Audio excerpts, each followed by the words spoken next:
ഇതാണ് ഡിയോദർ പ്രോ. ഇതൊരു simple wireless testing ടൂളാണ്. ഈ ടൂളിൻ്റെ ഫീച്ചർ എന്താണെന്ന് വെച്ച് കഴിഞ്ഞാൽ ഈ ടൂൾ ഉപയോഗിച്ചുകൊണ്ട് നിങ്ങൾക്ക് ഏതൊരു വൈഫൈ ആണെങ്കിലും ജാം ചെയ്യാനായിട്ട് പറ്റും, അല്ലെങ്കിൽ ഡിയോദനിക്കേഷൻ ചെയ്യാനായിട്ട് പറ്റും.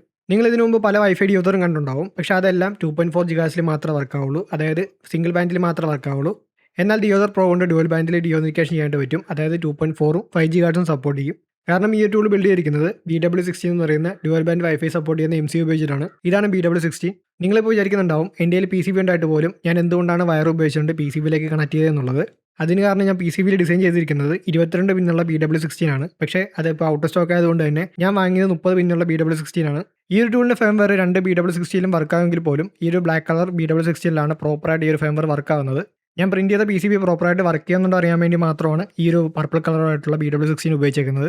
PCBയുടെ കാര്യം പറഞ്ഞപ്പോഴാണ് ഈ ഒരു വീഡിയോ സ്പോൺസർ ചെയ്തേക്കുന്നത് നെക്സ്റ്റ് PCB ആണ്. നിങ്ങൾ കസ്റ്റം പ്രോജക്റ്റ് ഒക്കെ ചെയ്യുന്നുണ്ടെങ്കിൽ high quality and reliable PCB printing വേണമെന്നുണ്ടെങ്കിൽ നെക്സ്റ്റ് PCB ഒരു ബെറ്റർ ചോയ്സ് തന്നെയാണ്. PCB അസംബ്ലിംഗ് മുതൽ അഡ്വാൻസ് മൾട്ടിലെയർ PCB സർവീസ് വരെ അവൈലബിൾ ആണ്. അപ്പോൾ ഈ ഒരു വീഡിയോക്ക് ഒരു ലക്ഷം വ്യൂ കിട്ടുകയാണെന്നുണ്ടെങ്കിൽ ഞാൻ 2 ഡിയോദർ പ്രോ ഗിവ് അവേ ചെയ്യുന്നതായിരിക്കും. അപ്പോൾ ഗിവ് അവേ വേണമെന്നുണ്ടെങ്കിൽ കമൻറ്റ് ചെയ്തറിയിക്കുക.